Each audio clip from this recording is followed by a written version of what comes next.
इतने सालों से चल रही मोटरसाइकिल में जो कार्बोरेटर होता है वो गवर्नमेंट ने क्यों हटा दिया, क्यों नॉर्म्स चेंज किए गए, क्यों क्या सारी चीजें होती हैं, आइए डिटेल में समझते हैं।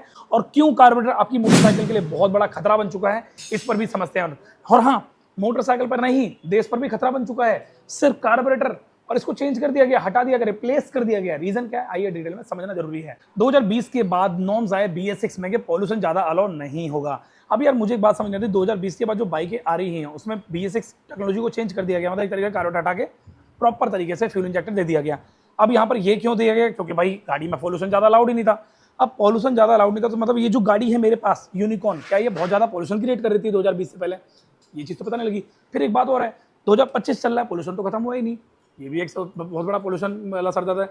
तो आइए इसको थोड़ा साइड करते हैं और डिटेल में समझते हैं आखिर हमारे को समझना जरूरी क्यों है। कार्बोरेटर जो होता है वो मैनुअल था, आप सभी को पता होगा कार्बोरेटर एक्यूरेट नहीं होता, जिसकी वजह से BS6 नॉर्म्स आए।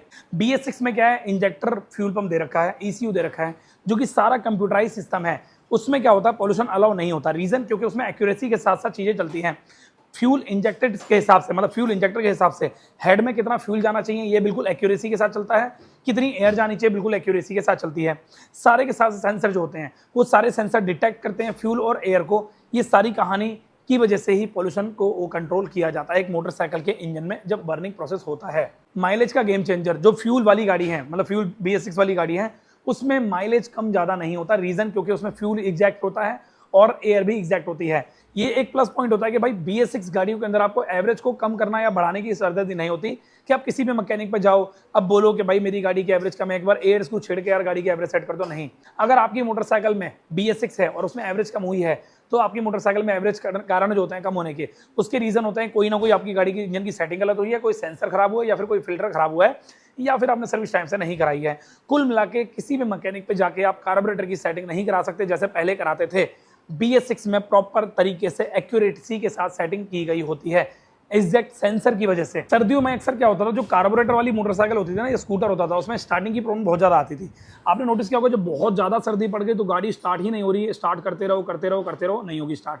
क्या करना पड़ता था, चौक खींचना पड़ता था, उससे बाद जाके स्टार्ट होती थी। पर BS6 में एक पॉजिटिव पॉइंट ये मिलता है कि आपको स्टार्टिंग को लेकर दिक्कत नहीं आती। अगर मैं पर्सनली अपना भी बताऊं, मैं जब एक्सेस 125 BS6 लेके गया था मनाली या शिमला कश्मीर की तरफ, मेरी पूरी स्कूटी बर्फ में डूब चुकी थी, पर एक सिंगल सेल्फ में मेरी गाड़ी स्टार्ट हो गई। क्यों?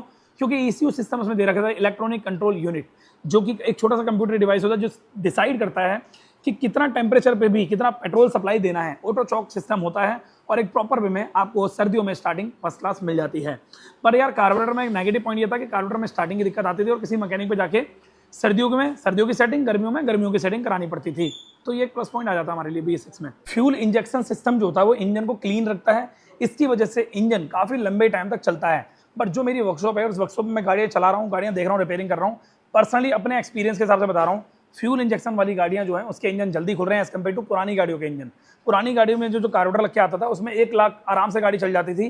पर अभी BS6 जो गाड़ियां आ रही हैं, hero Honda Splendor Bajaj Pulsar, ये सब जा रही है, इसमें क्या हो रहा है, ये गाड़ी 20-25 हज़ार 40 हज़ार 50 हज़ार पे बोल जा रही है।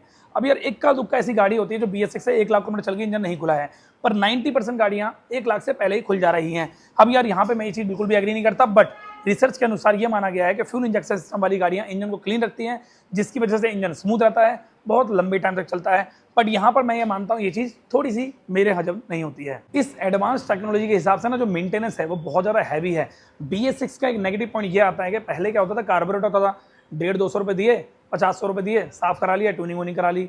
अगर कार्बोरेटर में कोई फॉल्ट है तो जेट डलवा लिया, एयर स्क्रू डलवा लिया, या फिर man jet, slow jet, flow jet सब डलवा लिए। बट थ्रोटल बॉडी में या सेंसरों में ऐसा नहीं होता है, मेंटेनेंस थोड़ा सा ज्यादा हो गया। अगर आप थ्रोटल बॉडी क्लीन करा रहे हो तो उसके लिए एक प्रॉपर थ्रोटल बॉडी क्लीनर लगेगा, जिसकी वजह से आपकी गाड़ी में कॉस्टिंग थोड़ी बढ़ जाएगी।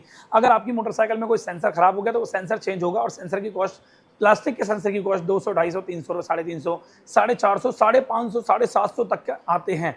थर्मल सेंसर हो गया, O2 सेंसर हो गया, TP सेंसर हो गया, MAP सेंसर हो गया, सारे सेंसर पहले नहीं होते थे, अब होने लगे हैं, जिसकी वजह से मेंटेनेंस कॉस्ट बढ़ गई है। कार्बोरेटर था पुराना रास्ता, पर FI इंजेक्शन सिस्टम वाली गाड़ियां हैं नए जमाने की सोच।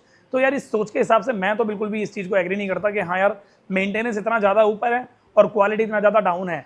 जो मजा आना चाहिए गाड़ी के अंदर फ्यूल इंजेक्शन वाली गाड़ियों में, वो कम से कम 2.5-3 लाख रुपए की गाड़ी लेते हैं, जब जाके मजा आता है 2.5 लाख रुपए की गाड़ी। पर वहीं अगर 80 से 90 हज़ार रुपए की गाड़ी लेते हैं तो उसमें इंजन भी जल्दी बोल जाता है, मेंटेनेंस बहुत ज्यादा रहता है, और कस्टमर हार कर, हिम्मत हार कर वो गाड़ी को ही बेच देता है। और गाड़ी की बेचने के बाद जो कॉस्टिंग निकल के आती है वो आधी से भी कम आती है, क्योंकि वो सेकंड ओनर हो जाता है, टैक्स वैक्स कटता है और उसके बाद जो इंजन होता है उसकी बोलती बंद हो जाती है। तो कितने लोग इस बात को एग्री करते हैं कि जो कार्बोरेटर पुराना जमाना था, पुराना रास्ता था, उसको याद करते हैं और उसको मिस करते हुए सोचते हैं कि कैसे भी करके ये गाड़ी मेरी चल जाए। हाँ, हिंदुस्तान में ऐसे बहुत सारे स्टेट हैं जहां पर 20-20 साल पुरानी गाड़ी भी रोड पर फर्स्ट क्लास चल रही है और उस स्टेट के अंदर बिल्कुल भी पोल्यूशन नहीं है। ये चीज़ मैंने खुद देखी है, मैं हिंदुस्तान के ज़्यादातर स्टेट में घूमा हूँ, विजिट किया है और देखा भी है। और हाँ, ये चीज़ पर्सनली मैं अपने एक्सपीरियंस के हिसाब से बोल रहा हूँ, कोई स्टडी नहीं बोल रहा। अगर आप कितना एग्री करते हो मुझे कमेंट करके बताना। आप किसी गाँव से हो, किसी विलेज से हो, किसी स्टेट से हो जहाँ पे पोल्यूशन बहुत कम है और आपकी गाड़ी बहुत पुरानी चल रही है, एक बार मुझे कमेंट करके जरूर बताना कि सर मेरे यहाँ पोल्यूशन नहीं है, मेरे यहाँ गाड़ी भी बहुत पुरानी चल रही है। मैं मिलता हूँ आपसे नेक्स्ट टाइम, नेक्स्ट वीडियो में। Thank you so much, bye bye, take care. हमारे इंस्टाग्राम को फॉलो कर लेना, हमारी वर्कशॉप आना चाहते हो स्क्रीन पर दिए हुए नंबर पर कॉल करके आ सकते हो। मंगलवार को वर्कशॉप बंद रहती है। Thank you.